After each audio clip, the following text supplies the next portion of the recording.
मित्रांनो, तुमचं पुन्हा एकदा GB स्टोरी टेलर या यूट्यूब चॅनलवर स्वागत आहे।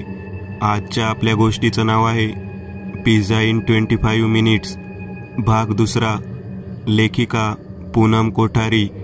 पण गोष्ट सुरू करण्याआधी जर कोणी या चॅनलवर पहिल्यांदाच आलेले असाल तर त्यांनी ह्या चॅनलला सबस्क्राईब करायला विसरू नका। चला तर मग अजिबात वेळ न घालवता गोष्टीला सुरुवात करूया।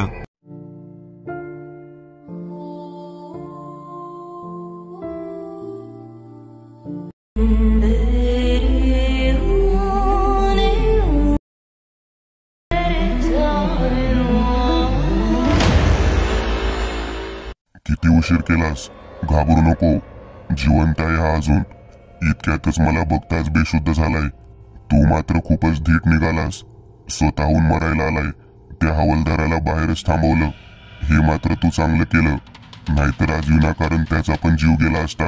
आज तुझ्या आणि माझ्यामध्ये जो कोणी येईल त्याचं मरण निश्चित आहे। चल आता तू सांग पहिले, तुला मारू की ह्याला? मला? अरे वा, चल तर मग। मरण्याआधी मी तुझी एक इच्छा पूर्ण करतो। तुला जाणून घ्यायचे असेल ना की मी कोण आहे आणि हे का करतोय, तर ऐक आणि जास्त शहाणपणा करण्याचा प्रयत्न करू नकोस। माझं नाव दुर्गेश।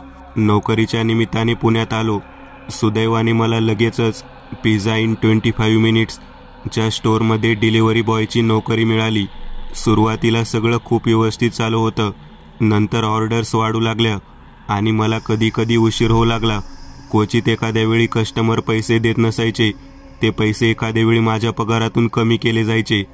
त्या दिवशी मला पिझ्झा पोचवायला उशीर झालेला। त्या दिवसातली ती माझी शेवटची ऑर्डर होती।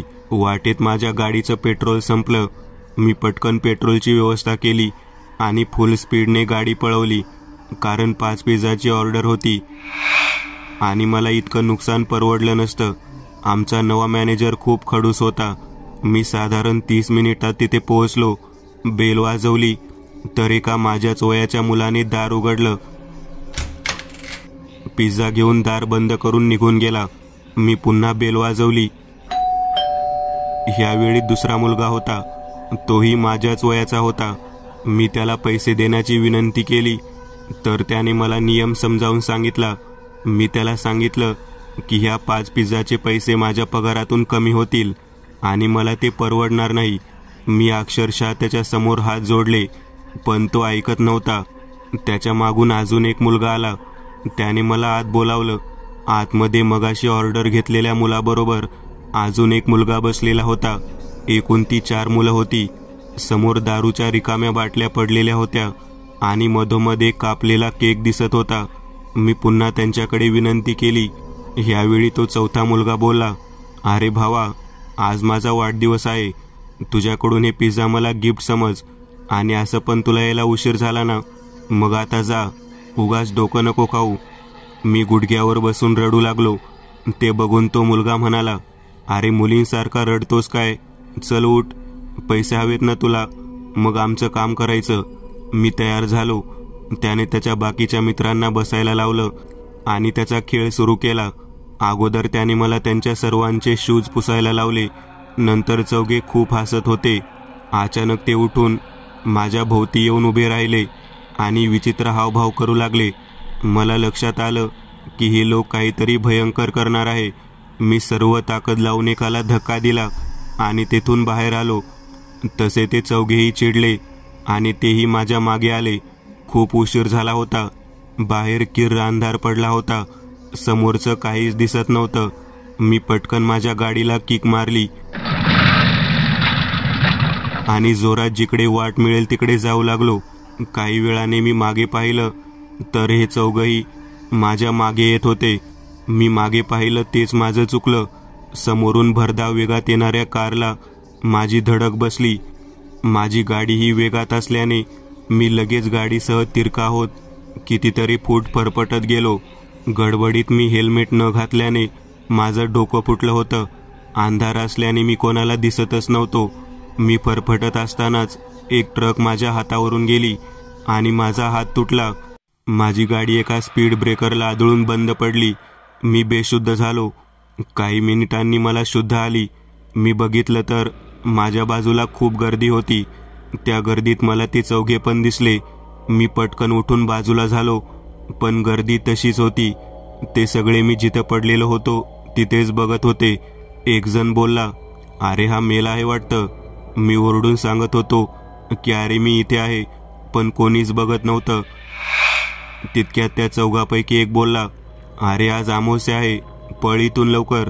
भूतबीत बनला तर आपली काही खैर नाही. त्यांचं बोलणं ऐकून त्यांचे बाकीचे 3 मित्र हसू लागले. तो म्हणाला, मी गाडी काढतोय आणि निघतोय.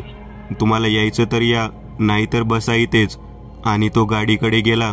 त्याच्या पाठोपाठ ते तिघेही निघाले. मला लक्षात आलं की मी तर खरंच मेलो होतो, पण मला मुक्ती मिळाली नव्हती. मला बदला घ्यायची संधी मिळाली होती. त्या मुलाने गाडी सुरू केली आणि ते चौघेही पुन्हा जायला निघाले. ते थोड्याच अंतरावर गेले असतील. मी त्यांच्या कारवर जाऊन बसलो.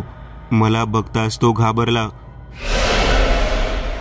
त्याचा गाडीवरचा ताबा सुटला आणि गाडी जोरात एका खांबाला जाऊन आदळली. गाडी चालवणारा तर जागीच गेला. बाकीचे तिघे जखमी झाले. त्यातल्या अजून एकाने मला बघितलं. अगोदरच तो जखमी होता, त्यामुळे तो लगेच घाबरून गेला. तितक्यात तिथे गर्दी झाली आणि उरलेल्या दोघांना ते हॉस्पिटलमध्ये घेऊन गेले. अर्थात काही वेळाने मी त्यातल्या एकाला हॉस्पिटलमध्ये संपवलं. ज्याचा वाढदिवस होता तो अजून कोमामध्ये आहे आणि 24 तास त्याच्यासोबत त्याचे नातेवाईक असतात. त्याला संपवलं की माझा सूड पूर्ण झाला. पण मी ठरवलं आहे, तोपर्यंत मी त्यांच्यासारख्या फुकट्या आणि स्वार्थी लोकांना जिवंत सोडणार नाही. मी त्यांना अगदी तसाच मारायचो जसे माझे हाल झाले होते. आणि त्यांच्या हातावर पिझ्झा किती मिनिटात पोहोचला तेही लिहायचं आणि पिझ्झासारखा त्यांचा चेहरा कापायचा. ही होती माझी स्टोरी. ए इन्स्पेक्टर, आता तुझी मरणाची वेळ आली आहे. तू स्वतःहूनच अडकला यात. मला माहिती आहे की मला पकडण्यासाठी तो मुद्दाम त्या पिझ्झा बॉय बरोबर भांडला, पण तुला मरावंच लागणार. आमनला त्याचं सगळं ऐकून फार वाईट वाटलं. 6 महिन्यापूर्वी झालेल्या दुहेरी अपघाताचं कारण आज त्याला कळलं होतं. दुर्गेश बोलत असताना आमनने हलण्याचा खूप प्रयत्न केला, पण त्याचे पाय जणू जमिनीला चिकटून बसले होते. त्याला काहीच हालचाल करता येत नव्हती. आमन विचारात गुंतला असताना दुर्गेशने त्याला पुन्हा उचलले आणि डोक्यावर धरून तो त्याला गरगर फिरवणार. तितक्यात आमनला लक्षात आलं की हीच योग्य संधी आहे. आमनने पटकन खिशात हात घालून ती बाटली काढली आणि त्यातलं पाणी दुर्गेशच्या डोक्यावर टाकलं. विजेचा झटका बसावा तसा दुर्गेश जोरजोरात किंचाळू लागला आणि त्यामुळे त्याच्या हातातून आमन जोरात खाली पडला. अगोदरच खूप लागला असल्यामुळे आता आमनला जास्त दुखापत झाली होती. आमन मोठ्या प्रयत्नाने उठून बसला. त्याने त्याच्या खिशातून मोबाईल काढला आणि विठ्ठलला फोन केला. रिंग येताच विठ्ठल दारातून आत आला. त्याला बघून दुर्गेश खूप चिडला. ते पाणी शिंपडल्यामुळे तो काही वेळेसाठी त्या जागी चिकटून राहणार होता. त्या पाण्याचा परिणाम संपण्याआधी विठ्ठलला योग्य तो उपाय करायचा होता. त्याने पटकन त्याच्या जवळ असलेली राख काढली आणि दुर्गेश भोवती त्याचं वर्तुळ काढलं. त्याच राखेचं वर्तुळ विठ्ठलने संपूर्ण घराभोवती पण काढलं होतं, जेणेकरून ती अमानवी शक्ती घराबाहेर जाऊ शकणार नाही. हे बघून दुर्गेश जोरजोरात हसू लागला. अरे किती वेळ तुम्हाला इथे थांबवू शकशील?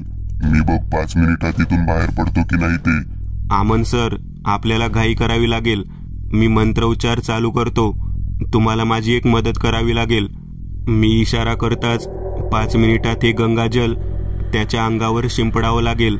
मी त्याला बाटलीत बंद करेल. जर आपल्याला उशीर झाला तर तो आपल्याला संपवेल. एक लक्षात ठेवा, काही झालं तरी वर्तुळ ओलांडू नका. इतकं बोलून विठ्ठलने त्याच्या, आमनच्या आणि त्या बेशुद्ध पडलेल्या मुलाभोवती ओल्या कुंकवाने वर्तुळ काढलं. विठ्ठलने डोळे बंद केले आणि मंत्रोच्चार चालू केले. त्याच क्षणी दुर्गेशने त्या रूममध्ये एक जोरदार वादळ आणलं. बघता बघता दुर्गेश भोवतीचं राखेचं वर्तुळ त्या वादळाने नाहीसं झालं. जोरजोरात हसत दुर्गेश तिथून बाहेर आला. त्याने कुंकवाचं वर्तुळ ओलांडण्याचा प्रयत्न केला, पण त्याला झटका बसला. दुर्गेश खूप चवताळला. त्याने त्याच्या शक्तीने सगळीकडे पाणी पाणी केलं. त्यामुळे ते कुंकवाचं वर्तुळ पुसू लागलं. हे सगळं होत असताना विठ्ठलचे मंत्रोच्चार चालूच होते. वर्तुळ नाहीसं होताच दुर्गेशने सर्वात प्रथम विठ्ठलला उचलण्याचा प्रयत्न केला, पण तो असफल झाला. मंत्रोच्चारामुळे दुर्गेश विठ्ठलला स्पर्श देखील करू शकला नाही. दुर्गेशने त्याचा मोर्चा अमनकडे वळवला. त्याने अमनला तिथेच आडवे केले आणि त्याच्या छातीवर बसला. काय रे, मला संपवायला निघाला होतास, आता बघ तुझे काय हाल करतो. इतके बोलून दुर्गेशने त्याचा सुरा बाहेर काढला.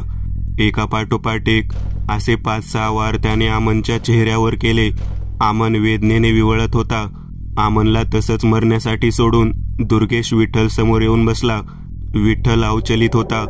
दुर्गेश विठ्ठलचे मंत्रोच्चार संपवण्याची वाट पाहत होता. तितक्यात विठ्ठलने इशारा दिला, पण अमनला हलताही येत नव्हतं. विठ्ठलने डोळे उघडले तर समोर दुर्गेश दिसला. दुर्गेश त्याच्याकडे बघून हसत होता. विठ्ठलने अमनकडे बघितलं तर तो निपचित पडलेला होता. काय बघतोस त्याच्याकडे? तो काही करू शकणार नाही. तो असाच तडपडत मरणार. तू मला संपवणार होता ना, आता तू तयार हो. शेवटचं तुझ्या त्या देवाचं नाव घे, बघू वाचवतो का तुला. इतकं बोलून त्याने सुरा काढला आणि खचकन तो विठ्ठलच्या पोटात खुपसला. विठ्ठल खूप जोरात ओरडला. त्याचा आवाज ऐकून एकीकडे अमन दचकला तर दुसरीकडे बनसोडे दचकले. बनसोडे संभ्रमात पडले की नेमकं काय करावं. शेवटी त्यांनी 2 हवालदारांना बरोबर घेतलं आणि गेटमधून आत येऊ लागले. तिकडे आतमध्ये अमनने डोळे उघडले तर त्याला दुर्गेश दिसला. तो त्याच्याकडे पाठमोरा बसलेला होता. अमनला विठ्ठल निपचित पडलेला दिसला. अमनला लक्षात आलं की खूप मोठी गडबड झाली आहे. त्याने एक शेवटचा प्रयत्न म्हणून कमंडलूपर्यंत पोहोचण्याचा प्रयत्न केला, पण त्याचा हात हालत नव्हता. त्याची हालचाल ऐकून दुर्गेशचं लक्ष अमनकडे गेलं. आता काही फायदा नाही. तुझा देवदूत गेला देवाकडे, तू पण जा लवकर. तो तुझी वाट पाहतोय. या तिसऱ्याला पण लगेच पाठवतो मी. दुर्गेशचं बोलणं संपतं न संपतं तोच अमनने त्याचा उजवा पाय डाव्या हाताच्या दिशेला वर फिरवून पुन्हा खाली घेतला आणि त्या गंगाजलच्या कमंडलूला लात मारली. तो कमंडलू वीतभरच हवेत उडाला, पण त्यातलं पाणी दुर्गेशच्या अंगावर उडालं होतं. त्या पाण्याचा स्पर्श होताच दुर्गेश किंचाळू लागला. काही क्षणातच सगळीकडे काळा धूर दिसू लागला. आता तिथे दुर्गेश दिसत नव्हता. काही सेकंदातच तो धूर एका बाटली जाताना अमनने पाहिला. त्या बाटलीचे झाकण बंद करणे गरजेचे होते, पण अमनला हालताही येत नव्हते. तर विठ्ठलला नेमकं काय झालं हे कळत नव्हतं. त्याच क्षणी बनसोडे घरात आले. समोरचं दृश्य पाहून ते खूप घाबरले. एकीकडे मुलगा रक्ताच्या थारोळ्यात पडलेला होता तर दुसरीकडे इन्स्पेक्टर अमन. ते पटकन अमनकडे गेले आणि एका हवालदाराला विठ्ठलकडे पाठवलं. दुसऱ्या हवालदाराला सांगून बाकीचे हवालदार आत बोलावले. बनसोडे अमनकडे पोहोचताच अमनने त्या बाटलीकडे बोट केलं आणि एकदम हळू आवाजात तो पुटपुटला, बनसोडे त्याचं झाकण लाव. बनसोडेने पटकन झाकण लावलं आणि अमनने डोळे बंद केले. काही दिवसांनी अमन आणि विठ्ठल दोघेही हॉस्पिटलमध्ये मृत्यूशी लढा देत आहेत. तो तिसरा मुलगा किरकोळ जखमी झालेला आहे. त्याचं घर एव्हिडन्स म्हणून सील केलेलं आहे, पण ती बाटलीही तिथेच त्या घरात पडलेली आहे, अगदी दुर्लक्षित. मित्रांनो, आज पुरतं एवढंच. तुम्हाला जर काही गोष्ट आवडली असेल तर नक्की लाईक करा. तुमच्यापैकी बरेचसे जण व्हिडिओ लाईक न करताच पळून जातात, पण हा जर व्हिडिओ तुम्ही लाईक केला तर मला जरा बरं वाटेल आणि असेच भारी भारी व्हिडिओ बनवायची माझ्यात एनर्जी येईल. त्यामुळे नक्की लाईक करा आणि अजूनही कोणी या चॅनलला सबस्क्राईब केलेलं नसाल तर लगेच सबस्क्राईब करून टाका आणि बाजूची घंटी ती मात्र दाबायला विसरू नका. देवाची घंटी आहे ती. चला तर मग पुन्हा भेटूया अशीच एक आगळी वेगळी गोष्ट घेऊन पुढच्या